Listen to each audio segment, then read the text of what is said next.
Hello, everybody, and welcome back to episode 2 of The Dugout. I am your host, Jordan, and today we have an exciting topic, the restructuring of the German youth system. So, if anyone hasn't heard, Germany has produced a lot of talents over the years. You have Schweinsteiger, Mesut Ozil, more recently, Florian Wirtz, and just so many quality ballers out there. Now, you might think, why would they need a restructuring? Well, let's take a decade back and do a little bit of homework. So, about 10 years ago, Pep Guardiola came over from Spain to then coach Bayern Munich. Now, in this time, he created a very successful system which saw them win the league every single time he was here and just saw them dominate outright. Now, during this time, he played his famous tiki-taka style, possession-based, all of that stuff. And what happened was the youth system at that time, right after, this was post-World Cup 2014. Around this time, the German youth setup tried to emulate, to a certain extent, what Pep was doing. And then, as we've seen in the decade since that World Cup win, it's been unsuccessful. We could say the least, Germany hasn't really been the best that they could have been. Now, more recently with the Euros, yes, they finished in the quarterfinals, losing to eventual winner Spain, but in the past decade, they have really struggled. Now, this restructuring is one that puts the players first. Players first, not coaches or parents or the game itself. It's all about the players. The DFB has really just scrapped the normal small-sided games and restructured it to give players more touches on the ball, more shooting opportunities, and more exposure to playing the actual game. The Vice President, Ronnie Zimmerman, put, "We need to think like children and not like adults, and it's about time that we do so."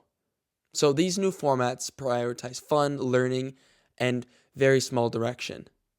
So many people over the years have so much input on what kids do and say and feel that it seems like coaching has moved away from allowing the player themselves to understand or to learn and to make the decisions for themselves.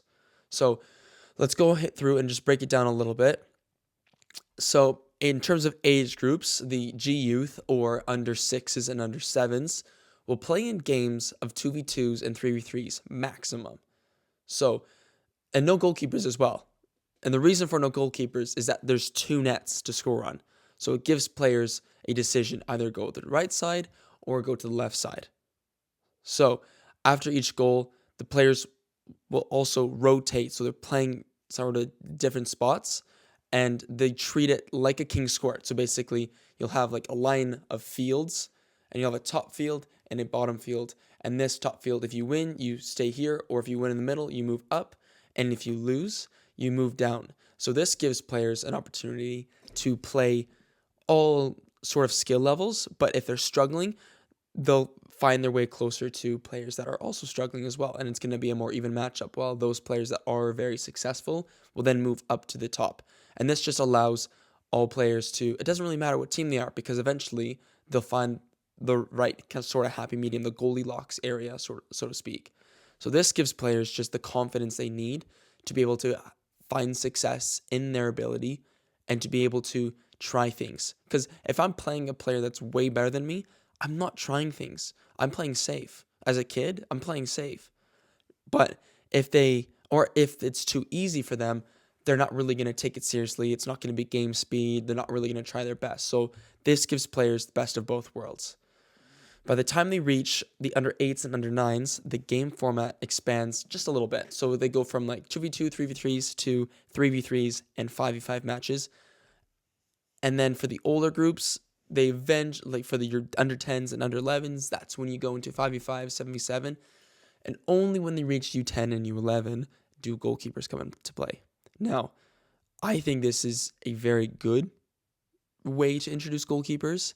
And as they get older, I forgot to mention, they do bring it back to just one goal. So around your under 10s, that's when that starts to happen.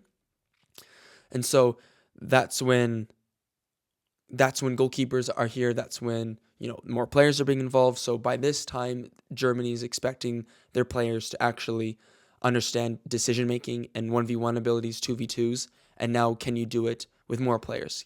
Can you isolate 2v2s, 1v1s in those areas? And so once they get to the under 10s, under 11s age, they then have tournaments, goalkeepers, throw-ins get introduced as well. So just to limit heading, obviously.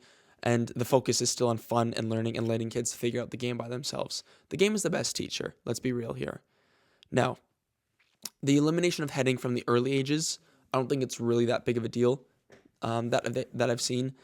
There's not much going on that you really need for player. Like, heading's not really needed when you're 7 years old. Yeah, cool, it's fun, but repeated heading's not really going to do you any good. Most kids close their eyes when they head the ball anyway, so there's really no point. But the reason why I wanted to bring this up and to bring it back to a bit more of a Canadian focus is that here in Canada, we are very slow to implement other things from other nations. We think that there's this North American model where we need to grab athletes from all over and turn them into footballers, and then hopefully they'll turn good.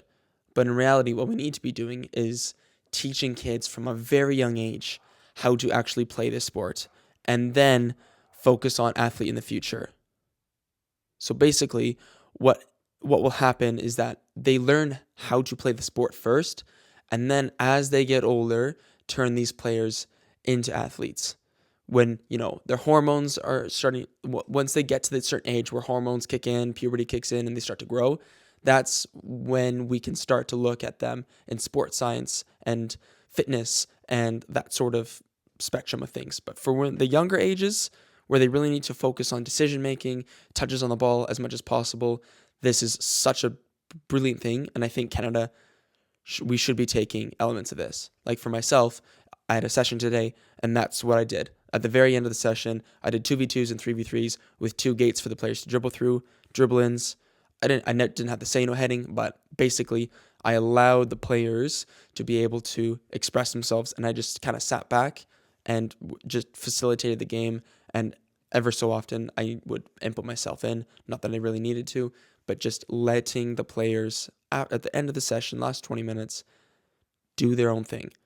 Because you look at other countries, and I always say looking at other countries, but players just play there. And so in Canada, we're frozen, at least in most parts of Canada, we're frozen for 6 months of the year. So we don't have that luxury just to play year round and have those outdoor facilities. So that's why we really need to facilitate play and get it really back in to allow the players to have that intrinsic motivation as they play. But overall, I think it'll be so interesting to see how Germany does at first at the U18, U19, U21 levels going forward in the next probably decade. They just started this at the young ages. So if you're players from 5 to 10 years old, we're not looking at any sort of success stories for another 5 to 10 years going forward. So it'll be interesting to see who is going to win the World Cup in what year? 2038? Yeah, 2038, maybe 2034, and see if there's any success with this, because there's no right way to teach kids how to play football. There's no right way, but there's definitely better ways and more efficient ways, and also, less controversial ways that you can do it. Obviously, there's no right way to coach, but there's definitely wrong ways, and this is one method that I think will really, really help kids to understand the game from a very young age, and to give them the foundation as they get older to get better and better. But you let me know what you think. Obviously, I want to know your thoughts, and if you think the North American athleticism model is good to go forward, or maybe you have a different model. But yeah, let me know. Comment down below, subscribe, follow for more, and I'll see you guys next time. Cheers.